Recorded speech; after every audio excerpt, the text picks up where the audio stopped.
இப்போ ECR OMR செம்ம connect. Stepstone secret plot near Kovalam ECR. Beach resort plot just 24 lakhs ல. Launching offerல plot வாங்குங்க 5 lakhs profit.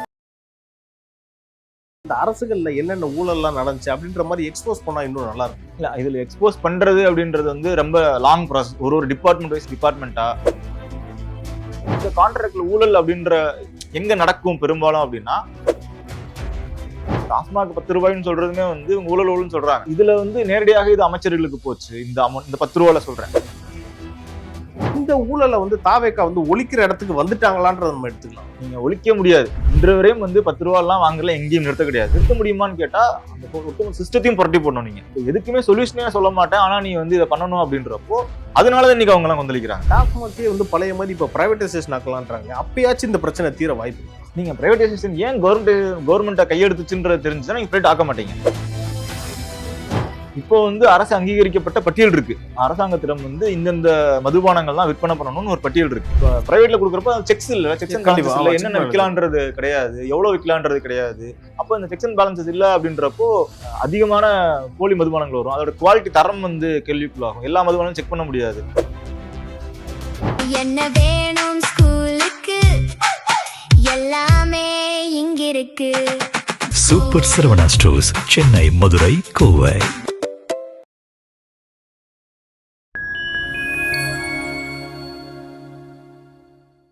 Fine time நேயர்களுக்கு வணக்கம். இன்று நம்மோடு இணைந்திருப்பவர் பத்திரிகையாளர் திரு பிரபாகர் தமிழரசு அவர்கள். வணக்கம் சார், இப்போ வெள்ளை அறிக்கையை வந்து நிதியமைச்சர் வெளியிட்டுட்டாங்க. இன்னொன்று பார்த்தீங்கன்னா முன்னாள் இருந்த அந்த அரசுகள்ல என்னென்ன ஊழல்லாம் நடந்துச்சு அப்படின்ற மாதிரி எக்ஸ்போஸ் பண்ணா இன்னும் நல்லா இருக்கும். இல்ல இதுல எக்ஸ்போஸ் பண்றது அப்படின்றது வந்து ரொம்ப லாங் ப்ராசஸ். ஒரு டிபார்ட்மெண்ட் வைஸ் டிபார்ட்மெண்டா ஒரு டிபார்ட்மெண்ட்லயும் நூற்றுக்கணக்கான டெண்டர் இருக்கும் 5 ஆண்டுகள்ல. அப்ப நீங்க ஒரு டெண்டர் பேப்பர்ஸும் பார்க்கணும். ஒரு டெண்டர் பேப்பர்ஸுக்கு இன்றைக்கு என்ன நிலைமை இருக்குன்றத வச்சு நீங்க வந்து கணக்கிட முடியாது. இன்ஃபிளேஷன்ல ஒரு சில பொருட்களுடைய விலை வந்து இன்றைக்கு உயர்ந்திருக்கும். ஒருவேளை ரோடு போடுற கான்ட்ராக்ட்னு வச்சுக்கிட்டா கூட ரோடு போடுறதுல ஜல்லியோட இதெல்லாம் வந்து இன்றைய நிலை ஏறி இருக்கும். அந்த கான்ட்ராக்ட்ல கிளாஸஸ் இருக்கும். அந்த இன்ஃபிளேஷனுக்கு ஏற்ற மாதிரி விலையை வந்து ஃபிளெக்சிபிளா வைக்கணுன்ற கிளாஸஸ்லாம் இருக்கும்.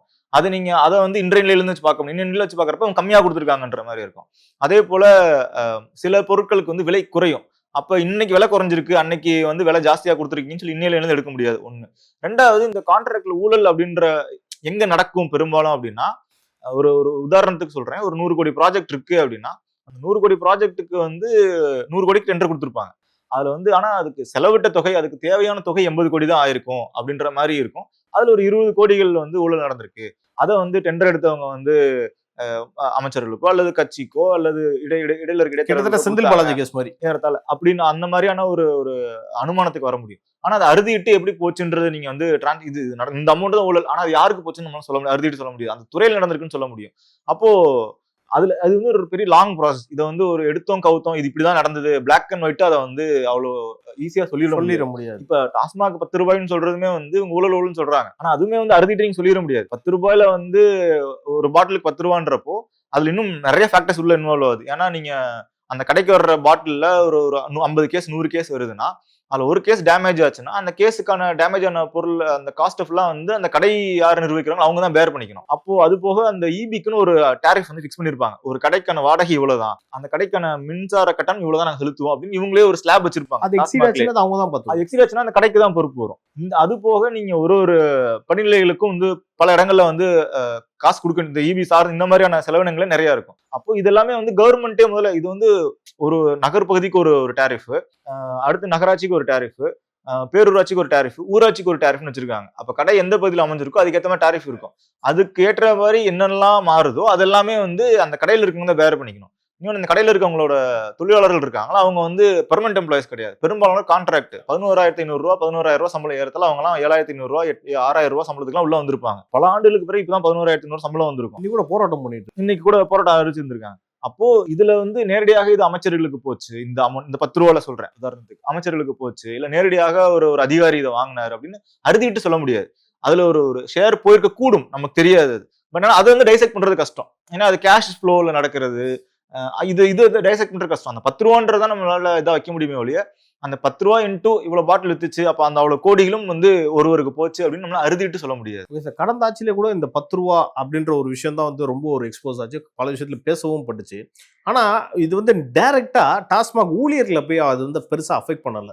இந்த ஆட்சியில தான் டைரக்டா இன்னைக்கு வந்து போராட்டமும் பண்றாங்க. சொல்ல போனா அந்த 11,500 அமைச்சர் வந்து ஒரு மாசத்தை ஒரு நாள் குடும்பம் நடத்த முடியுமான்ற மாதிரியும் கேட்கறாங்க. ஸோ இப்படி பாக்குறப்போ இந்த ஊழலை வந்து தாவேக்கா வந்து ஒழிக்கிற இடத்துக்கு வந்துட்டாங்களான்றத நம்ம எடுத்துக்கலாம். இல்ல இவங்க நெருக்கடி கொடுக்குறாங்க இல்லையா, நீங்க ஒழிக்க முடியாது. இப்போ நீங்க வந்து கடைகள்ல போயிருந்தா இப்ப நண்பர்கள் எல்லாம் சொல்றாங்க, இன்று வரையும் வந்து 10 ரூபா எல்லாம் வாங்கல, எங்கேயும் நிறுத்த கிடையாது. அது வந்து பல்வேறு இருக்குல்ல, டாஸ்மாக்லேயே வந்து ரீட்டைல் அவுட்லெட் இருக்கு, அப்புறம் வந்து எலைட் இருக்கு, இன்னும் பல கடைகள் இருக்கு. அப்போ எல்லா கடைகளிலுமே வந்து விலை அதிகமாக தான் இருக்கு. ரீட்டைல் பிரைஸ், அதாவது எம்ஆர்பி பிரைஸை விட 10 ரூபாயில இருந்து 20 ரூபா வரையும், சில இடங்கள்ல 30 ரூபா வரையுமே வந்து அதிகமா வச்சுதான் இன்னும் வரையும் போயிட்டு தான் இருக்கு. அது எங்கேயும் நின்ற பாடு இல்லை. ஏன்னா அது அது ரொம்ப எப்படி சொல்றது, அவங்க ப்ராக்டிகலி அவங்ககிட்ட நம்ம பேசுறப்போ சொல்றாங்க அது வந்து நிறுத்துறது கஷ்டம். மேபி ஒரு சண்டையிடுற ஒரு சிலர் சண்டை போடுவாங்க வாங்க வர்றவங்க, அவங்களுக்காக சரி நாங்க விட்டு கொடுத்துடலாம். ஆனா என்னன்னா, நீங்க ஒரு நாளைக்கு அவ்வளவு மது விற்கும் பொழுது ஒரு கேஸோட பேரை வந்து ஒரு கேஸோட லாஸ் இருக்குல்ல, ஒரு கேஸ் வந்து உடையறதுனால அந்த பொருட்செலவு இருக்குல்ல, அது அந்த ஊழியர் மேல விழுகும். அவர் 11,500 வாங்குற அந்த செலவினத்தை எப்படி ஏற்றிருப்பாரு? இன்னொன்னு இபி பில்லு வரும், இபி பில் எப்படி கட்டுறது? அப்ப இது எல்லாமே வந்து அந்த கடையில வேலை பார்க்கறவங்களையும், அந்த கடைக்கு மேனேஜரா போட்டிருக்கவங்களையோ, அந்த சர்க்கிள் இருக்கு அவங்க தலையில வந்து விழுகும். அப்ப இதுக்கெல்லாம் வந்து ஃபண்டு முதல்ல மாட்டணும். அப்ப இந்த சிஸ்டத்தை என்ன பண்ணணும், இந்த டாஸ்மாக் ஊழல் நிறுத்தணும், அல்லது வந்து இந்த 10 ரூபாய் ஒழிக்கணும்னா இந்த சிஸ்டத்தையே ரீவாம் பண்ணணும். நீங்க ஒட்டுமொத்த சிஸ்டத்தையும் ரீவாம் பண்ணணும். அது பெரிய டாஸ்க். அது ஓவர் நைட்ல பண்ணிடவும் முடியாது, இந்த 10 ரூபாய் ஓவர் நைட் நிறுத்தவும் முடியாது. அதனால அதை நிற்கிறாங்கன்றது. ஆனா அது விமர்சனம் வைக்கப்பட்டுட்டே இருக்கு. கடையில வர்றப்ப ஒரு நாளைக்கு 100 பேர் வர்றாங்கன்னா அதுல ஒரு 20 பேர் சண்டைக்கு வர்றாங்க. அப்புறம் அந்த ஊழியர்கள் மீதான ஒரு பார்வை வந்து இவங்க தான் வந்து இந்த காசெல்லாம் மொத்த காசு அடிக்கிறாங்க அப்படின்றது, அந்த பார்வையே அவங்களுக்கு வந்து மோசமா இருக்கும்ல. அவங்க அதிகபட்சம் ஒரு நாளைக்கு ஒரு உதாரணத்துக்கு ஒரு 500 ரூபாய் எடுக்கிறாங்கன்னு வச்சுக்கோங்களேன். அப்படிலாம் இருக்க வாய்ப்பு குறைவு, ரொம்ப ரொம்ப குறைவு. ஒருவேளை அப்படி இருந்தா கூட அவங்க 500 ரூபான்னு வச்சா கூட மாசத்துக்கு உங்களுக்கு கணக்கு எவ்வளவு வரும்? அவங்க சம்பளத்தை கணக்கு பண்ணி பாருங்க. அவங்களோட அங்க டாஸ்மாக்ல வேலை பார்க்குற ஊழியர்களோட நீங்க வயதெல்லாம் பார்த்திருப்போம், நம்ம எல்லாரும் பார்த்திருப்போம், டிவில பாக்குறோம், இல்ல நேர்லயும் கூட பல இடங்கள்ல பார்த்திருப்போம். நம்ம அவங்க அவ்வளவு வயசானவங்க, அவங்களுக்குன்னு ஒரு குடும்பம் இருக்கும். அந்த 11,500 சம்பளத்தை வைத்துக்கொண்டு ஒரு சென்னை மாதிரியான நகரத்துல வாழ முடியுமா? அல்ல சென்னை விட்டுருங்க, ஏதோ ஒரு நகரம், இன்றைக்கு சென்னை விட்டுறலாம், மதுரை மாதிரியோ அல்லது ஈவன் அடுத்த 2 டயர் சிட்டியா இருக்கக்கூடிய தூத்துக்குடியோ திருநெல்வேலியோ, அங்க வந்து 11,500 ரூபாயோட வாழ முடியுமா? இன்னைக்கு இருக்க வாடகை என்ன நிலைமையில இருக்கு? அப்போ நீங்க இதை வந்து நெருக்குறாங்க அப்படின்னு வேணா பார்க்கலாம், விமர்சிக்கிறாங்கன்னு பார்க்கலாம், சில இடங்கள்ல வந்து கரைச்சல் கொடுக்குறாங்க அப்படின்னு பார்க்கலாம். ஆனா அதை நிறுத்த முடியுமான்னு கேட்டா அந்த ஒட்டுமொத்த சிஸ்டத்தையும் புரட்டி போடணும். நீங்க வந்து டாஸ்மாக் கடைகளுக்கு வந்து வாடகையை உயர்த்தி தரணும். நீங்க அரசாங்கம் வந்து வாடகை உயர்த்தி தரணும். மின்சார கட்டணத்தை வந்து எவ்வளவு மின்சாரம் செலவாகுதோ அவ்வளவும் தருவோன்னு சொல்லணும். அப்புறம் இந்த கேஸ் டேமேஜ் ஆகிறதுல வந்து யார் மேல நீங்க ஃபிட் பண்ணுவீங்கன்னு இருக்குல்ல, அப்ப அந்த டேமேஜ்னு எழுதணும்.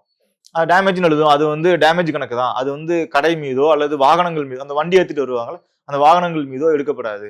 அப்புறம் நீங்க அந்த வாகனம் ஏத்திட்டு வர்றதுக்கு வெறும் டிரைவர் மட்டும் தான் கூட வருவாரு. நீங்க அந்த வாகனம் டாஸ்மாக்ல ஊழியர்கிட்ட விசாரிச்சீங்கன்னா, அந்த மதுவை ஏற்றி வர்ற வாகனத்துல டிரைவர் மட்டும் தான் வருவாரு. அதை இறக்கி வைக்கிறதுக்கு ஆள் இருக்க மாட்டாங்க. அதே அவரே தான் பண்ணுவார். அவர் அந்த வாகன ஓட்டியும் இந்த கடையில இருக்கவங்களும் இறக்கி வைக்கணும். இப்போ அவங்க கடையில இருக்கவங்க இறக்கி வச்சாங்கன்னா அங்க மது விற்பனை நிற்கும், அங்க லைன்ல நிற்பாங்க, அங்க கூட்டம் வரும். அப்ப அதுக்கு அவங்க ஒரு 4 பேர் வச்சிருப்பாங்க. விற்பனை பாதிக்கும். விற்பனை பாதிக்காது, ஒருவேளை விற்பனைக்கு அவங்களே விற்பனை பண்ணிப்பாங்க. இப்ப என்ன பண்ணுவாங்கன்னா, அந்த மதுவை ஸ்டாக்ல இறக்குறதுக்கு ஒரு 4 பேர் டிப்ளாய் பண்ணுவாங்க. அவங்களுக்கு குறைஞ்சபட்சம் நீங்க 300 ரூபாய் நிக்கலாம். 300 ரூபாய்க்கு இன்றைக்கு யாரும் வர்றதில்லை சுமைதூக்கும் தொழிலாளர்கள். ஒருவேளை 300 ரூபாய் நீங்க அவங்களுக்கு குறைஞ்சு கொடுக்குறீங்கன்னா கூட 3 பேர் போட்டாலும் 900 ரூபாய் ஆச்சு அவங்களுக்கு. அப்ப அந்த 900 ரூபாய் எங்க இருந்து எடுப்பாங்க?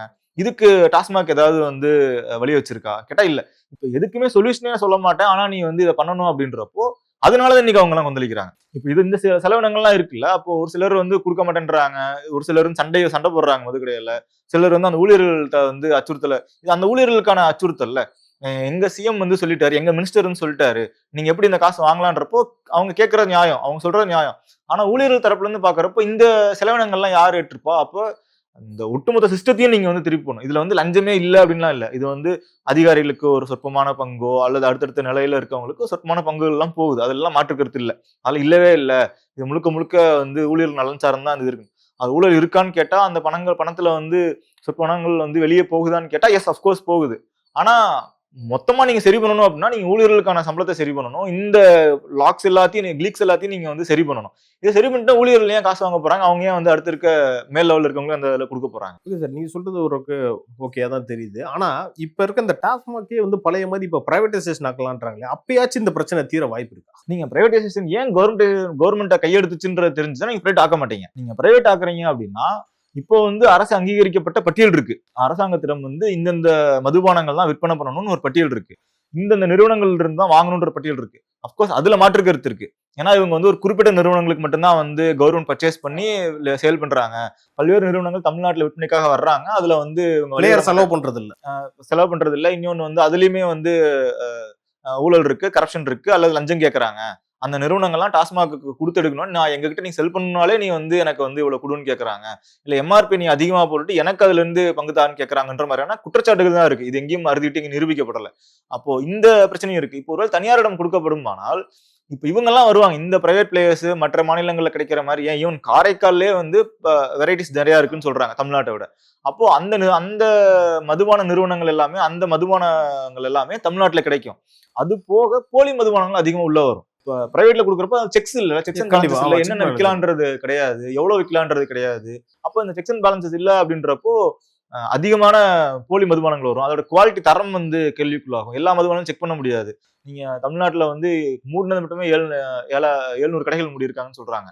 அப்போ திறந்திருக்க கடைகள் இன்னும் ஆயிரக்கணக்கான கடைகள் இருக்கு. எல்லா கடைகளையும் வாட்ச் பண்ண முடியாது. இன்றைக்கும் சொல்றேன், பல பார்டர்ல இருக்க மாவட்டங்கள்ல இருக்க மதுபான டாஸ்மாக் கடைகள் நேரடியாக கிடையாது, கடைகள் எல்லாம் வெளியே இருப்பாங்க, வெளிப்பகுதியில். அங்க வந்து அன்அத்தரைஸ்டு லிக்கர்ஸ் வந்து சேல் நடந்துட்டு தான் இருக்கு. காரைக்கால் பார்டர்லயே ஆகட்டும், அல்லது தஞ்சாவூர் மாவட்டம் மாதிரியான மாவட்டங்கள், பாண்டிச்சேரி சைடுல கூட, அந்த பாண்டிச்சேரி பார்டர்ல நான் சொல்றது, பாண்டிச்சேரியில உள்ள இருக்கிறது, அந்த பார்டர்ல எல்லாம் வந்து எந்த லேபிளுமே இல்லாம எந்த அப்படியான மதுபானங்களும் இருக்குது, இப்போதையும் புழக்கத்துல தான் இருக்கு. ஆனா அது வந்து 10 மணிக்கு மேல அப்படின்ற மாதிரியான கணக்கு இருக்கு. அது வந்து டாஸ்மாக் வழியாக வர்றது இல்ல. அது இல்லது ஒரு கடையாக ஊருக்கு நல்ல சந்தையில போகுது. ஆமா, கள்ளசந்தையில இருக்கு. அது 1-2 இருக்கும். ஆனா அதுல எதுவும் இப்போ வரையும் பெருசா பாதிப்புகள் தெரியல. சில நேரங்களில் பாதிப்புகள் தெரியுது, பெரிய லெவல் இல்ல. ஆனா நீங்க ஒரு இதுல கண்டாமினேஷன் ஆச்சு அப்படின்னா நீங்க எப்படி கண்டுபிடிப்பீங்க? நீங்க பெரிய ஒரு சிக்கல்ல ஒரு தனியார்ட்ட கொடுத்து ஒரே ஒரு கேஸ்ல வருது, பிரச்சனை வருதுன்னா கிட்டத்தட்ட ஒரு கேஸ்ல எவ்வளவு பாட்டில் இருக்கும் எனக்கு எண்ணிக்கை தெரியல. அப்ப அந்த கேஸ்ல இருக்க கண்டாமினேஷன் ஃபுல்லா குடிக்கிறவங்களுக்கு எல்லாம் என்ன ஆகும்ன்றது இருக்கு. நீங்க மது குடிக்காதீங்கன்னு சொல்ற அரசாங்கமே தான் அதை குடிக்கிற குடிமகனையும் வந்து பாதுகாக்க வேண்டிய பொறுப்புல இருக்காங்க. அதனாலதான் இதை எடுத்து நடத்துறாங்களே ஒழிய இதுல வெறும் வருமானம் வருது, வருமானத்தை ஈட்டுவதற்காக மட்டும் ஒற்றை காரணத்துக்காக டாஸ்மாக் வந்து அரசிடம் செல்லல. சார், ஆக்சுவலா நீங்க பல விஷயம் இந்த டாஸ்மாக் பத்தி பேசிட்டு இருக்கப்போ ஒரு விஷயம் சொன்னீங்க. இப்ப பிரைவேட்டுக்கு பழைய மாதிரி கொடுத்துட்டு அங்க வந்து கள்ள சந்தையில வந்து மது விற்பனை ஆகலாம்னு சொன்னீங்க. பல மாநிலங்கள்ல வந்து இந்தியாவில வந்து பாத்தீங்கன்னா பிரைவேடைசேஷனா தான் இருக்கு. அங்க இந்த மாதிரி கேசஸ் எல்லாம் நடக்குதா? பல மாநிலங்கள்ல வந்து பிரைவேட் கையில தான் இருந்தாலும் அங்க இந்த மாதிரியான கண்டாமினேஷன் நடந்திருக்கு. அங்க கள்ள சந்தையில் நடக்கிற குற்ற சம்பவங்கள் நான் சொல்றது, அதனால மக்கள் பாதிக்கப்படுறது நம்ம பல இடங்கள்ல பார்த்திருக்கோம். இது தமிழ்நாட்டுல வந்து அது இன்னும் ரொம்ப இலகுவாக இருக்கும் அப்படின்னு.